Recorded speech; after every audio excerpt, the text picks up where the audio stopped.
Baik, Mas, customer experience ya. Nah, pada dasarnya, kita, eee, topik customer experience ini, cukup tren ya. Jadi sekarang ya dengan berbagai, apa namanya, istilah yang kemudian digunakan ya. Eee, Kalau kita tuliskan di sini adalah areanya adalah menyangkut customer satisfaction, relationship, experience, engagement gitu ya. Oke, tapi mari kita lihat sama-sama ya sebetulnya mengenai hal ini. Jadi pada dasarnya, pada saat kita berbicara customer experience ini tentunya harus ada ukuran mengenai, satisfaction ya. Harus ada ukuran mengenai satisfaction gitu ya. Karena kalau tidak ada ukurannya ya, sangat sulit ya untuk menggambarkan ya apa sih sebetulnya, eee data-data yang ingin dicapai ya, dari customer experience ini sendiri ya. Ya, jadi, itu ya, jadi ada ininya.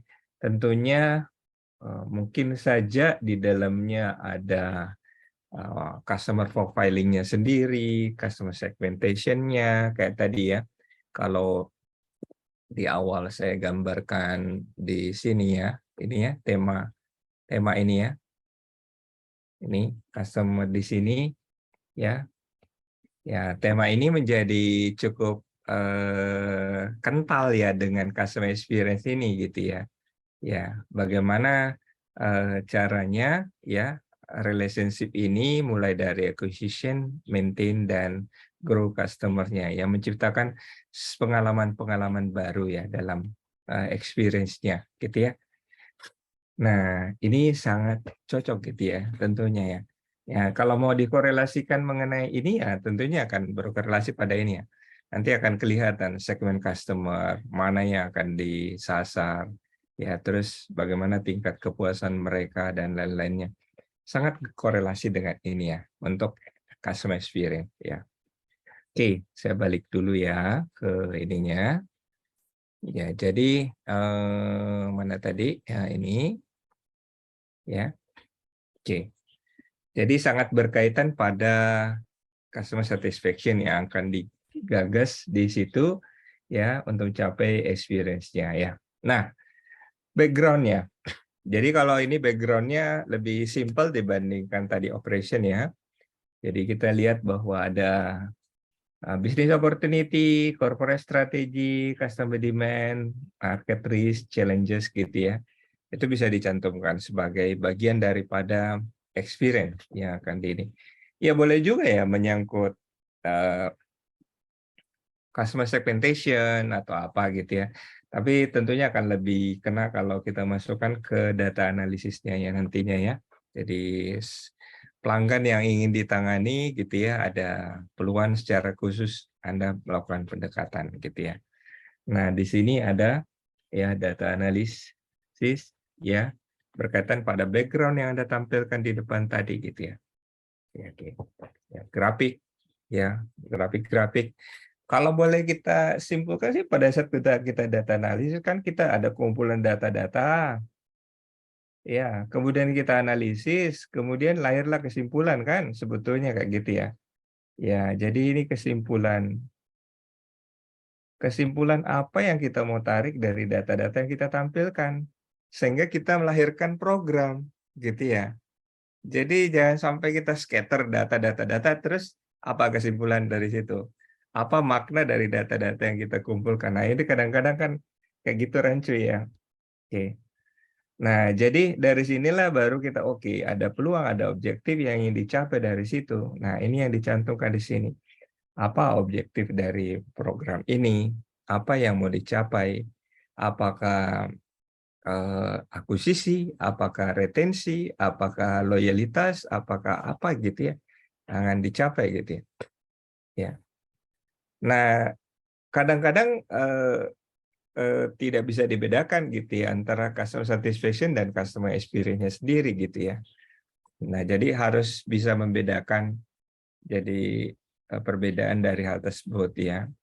Retensi, loyalitas gitu ya. Nah, di situ bisa dilihat lebih detail gitu ya. Jadi teman-teman mengungkapnya dalam kemasannya seperti apa. Nah, kemudian di creativity. Nah, disinilah creativity yang harus kita tuangkan ya, tadi siapa yang ini program ini spesifik apa. Kalau bisa sih jangan terlalu luas ya. Kalau terlalu lebar itu nanti tidak apa, kadang-kadang sangat sulit untuk menjustifikasi gitu ya. Suatu program customer experience kadang-kadang sulit dijustifikasi kalau terlalu lebar gitu ya. Ya, return-nya ya, bikin program tapi return-nya nggak jelas jadinya ya. Nah, jadi lebih baik ini ya, tadi ada target customer-nya, relationship-nya, kanal, journey-nya, seperti apa, bisa ya. Nah, kemarin kalau tidak salah di grup ya, saya juga share ya mengenai customer journey ya. Eee, Boleh juga mau pakai CX framework ya, boleh ya. Ya, jadi tapi kalau kita kaji ya beberapa customer journey yang ada ya sebetulnya ya seputar 5 aspek yang ada gitu ya, biasanya ya. Yang kemarin saya share ini ya, menyangkut awareness, ini consider, ya, ya, decision atau purchase gitu ya. Purchase, kemudian retensi. Ini jadinya 6 di sini ya, tapi sebenarnya purchase dan retention ya. Ya, jadi decision, ya, purchase dan retention ya. Ya, jadi kalau lihat konsep ini ya selalu berada di gambaran seperti ini ya. Sebentar, di sini ada decision, ya, atau kadang-kadang disebutnya sebagai service atau purchase.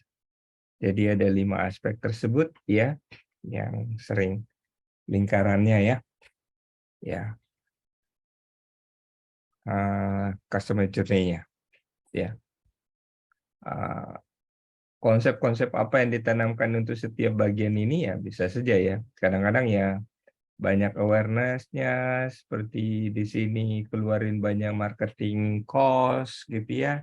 Ya, tapi belum tentu ya, kadang-kadang kan kayak gitu ya, marketing cost-nya tinggi, create awareness ya, tapi tidak jadi purchase gitu ya. Oke. Nah, key activity, nah ini adalah aktivitas-aktivitas yang dilaksanakan terhadap program tersebut gitu ya. Mulai dari perencanaan, rencana sampai dengan eksekusi ya, evaluasi ya, eksekusi dan evaluation ya. Ya, ini eksekusi dan evaluasi ya. Ya, jadi bisa diterapkan ini. Ya, kalau misalnya di dalam eksekusinya ada beberapa program, boleh aja. Program A, program B, program C yang dijalankan, boleh. Masukkan aja di sini. Jadi ada A, B, C-nya gitu. Jalankan program-programnya, ya. Kapan? Bisa saja setiap program ini beda segmennya, boleh, ya. Kan namanya customer experience, ya, yang dijalankan, ya. Nah, kalau kita punya framework-nya ya tentunya bisa ya. Apa framework dari CX kita gitu ya, ini CX. Ya. Key responsibility sama dengan tadi ya. Siapa yang bertanggung jawab di sini? Ya, agent boleh aja ya. Agent digital, agent sosial media boleh. Jadi kita bisa buka secara spesifik juga boleh. Tim leader apa peranannya masing-masing gitu ya. Jadi peranan dari masing-masing pemangku kepentingan tersebut perlu ya. Kemudian key resources, ya ini key resources juga lagi-lagi 3 ya. SDM, teknologi, ya, cost gitu ya. Untuk implementasikan CX ini kan ada cost yang dilaksanakan, cost untuk itu ya. Ada teknologi, misalnya ada menerapkan aplikasi data analitik, boleh. Ya, SDM nggak perlu seluruh SDM-nya, tapi khusus untuk program ini SDM-nya apa saja, boleh. Jadi secara spesifik ya bisa dicantumkan. KPI, nah ini KPI-nya month by month juga ya, jadi bulan by bulan ya. Jadi ini ya bulan by bulan, tolong cantumkan ya apa yang diukur dari hal tersebut ya, dari customer experience ya, ya CX. Dan tentunya nah ini adalah result-nya, ada achievement-nya ya, ya utamanya sih seputar CSAT, NPS, loyalty, ya retensi gitu ya, repeat ya, repeat buying atau dan sebagainya ya, yang bisa menunjukkan ya suatu pelanggan itu experience gitu ya, terjadi pengalaman atau engagement-nya gitu ya. Ya bisa hasilnya juga terhadap revenue boleh. Cost saving mungkin, citra perusahaan, penghargaan boleh aja ya. Additional information, nah ini bukti aja. Jadi ini beda dengan operation, ini lebih simple. Dan sebetulnya hampir semua program selain dari operation itu ini seperti ini. Ya, jadi boleh saya katakan semua program yang lain itu seperti ini template-nya. Ya, oke. Itu menyangkut customer experience. Silakan kalau ada yang mau ditanyakan. Baik, Pak Andi. Ini ada pertanyaan dari Pak Riko dari Nobu Bank, terkait KPI yang diukur apakah dari sisi customer atau pelaksanaannya, Pak Andi? Uh, ini kalau mau melihat dari dari suatu kegiatan kan bisa saja itu diukur, bisa juga hasilnya itu diukur terhadap customer-nya bisa. Jadi kan let's say ya Anda melakukan misalnya program promosi tertentu ya, dengan tujuan untuk create awareness gitu ya. Jadi tujuannya untuk bukan create buying ya, buying ininya, tapi create awareness-nya ya. Jadi pada saat Anda lakukannya melalui sosial media misalnya, dan terus itu viral gitu ya. Nah, itu saja kan bisa diukur bahwa pelaksanaan dari kegiatan itu menjadi KPI ya, indikator berapa engagement daripada kegiatan tersebut gitu ya. Ya, tapi kalau hal itu misalnya suatu kegiatan dilaksanakan gitu ya, dan Anda ukur kepuasan pelanggannya gitu ya. Puas pelanggannya setelah dilakukan treatment, Anda ukur kepuasan pelanggannya, kemudian ternyata ya bagus ya. Ya. Nah, dampak dari kepuasan pelanggan itu apa ya? Nah, itu bisa dijadikan indikator nanti di dalam result gitu ya. Ya, tapi di dalam KPI-nya Anda cuma mengukur apakah pelanggan puas atau tidak gitu ya. Ya, mungkin Anda ingin mengukur result daripada kepuasan itu sendiri gitu ya. Apa dampaknya? Misalnya mungkin transaksinya naik, repeat buying-nya naik atau apa gitu ya. Ya, jadi harus cari korelasi lain gitu ya. Atau Anda ingin mengukur orang puas tapi merekomendasikan, berarti kan kita pakai NPS ya. Karena kan ada orang yang mungkin puas, begitu diukur kepuasannya puas, tapi belum tentu merekomendasikan. Nah, jadi kita harus lihat tingkat rekomendasinya. Ya, gitu ya. Jadi ada hubungan dari hal tersebut. Baik, terima kasih Pak Andi. Semoga menjawab ya Pak Riko, sudah jelas. Oke, untuk selanjutnya ada dari Kak Ranidia dari Icon Plus. Untuk KPI terkait CX apa saja ya Pak Andi? Oh, kalau terkait terkait CX ya, tadi ya, Anda kalau mengukurnya dari segi, sentimen pelanggan bisa sentimennya positif atau negatif, boleh. Anda ingin lihat kepuasannya, boleh. Anda ingin lihat relationship-nya, boleh ya. Anda ingin loyalitasnya, bisa ya. Nah, tapi kalau misalnya mau lihat dari sisi aktivitasnya dimasukkan sebagai KPI, ya mungkin saja Anda katakan FCR sebagai kan aspeknya quality ya, quality score. Bisa saja itu jadi di contact center ya, quality score, FCR bisa jadi parameter. Eh, Cross selling ya bisa saja itu jadi rasio engagement ya, engagement rate melalui sosial medianya, reachable bisa dijadikan KPI.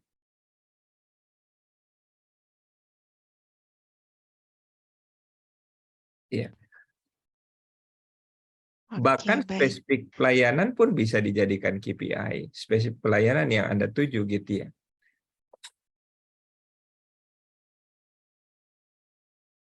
Oke, itu kira-kira.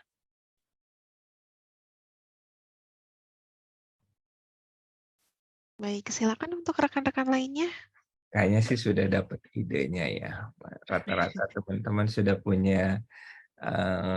punya konsepnya ya, tinggal ya. Oke, baik kalau gitu ya. Ya. Eh, ya di dalam yang utama sih saya melihatnya adalah pada saat kita berbicara CX itu kepuasan pelanggan harus terukur gitu ya. Ya, dan utamanya ya disarankan menggunakan NPS gitu ya. NPS gitu ya. Karena NPS biasanya sebagai eh, ukuran ya. Kalau nah ini yang kadang-kadang perlu memperhatikan untuk CX ya. Kalau Anda melakukan survei kepuasan pelanggannya setahun sekali dan Anda masuk kategori CX itu kayaknya kurang kurang pas gitu ya. Karena Anda harus mengukur paling tidak ya setiap ya titik pelayanan itu gitu ya. Ya, sebagai pengalaman pelanggan, customer journey-nya ya. Jadi harus diukur ya. Kalau itu tidak dilakukan hanya setahun sekali ya, CX-nya nggak akan kena gitu. Ya. Jadi tidak terukur ya.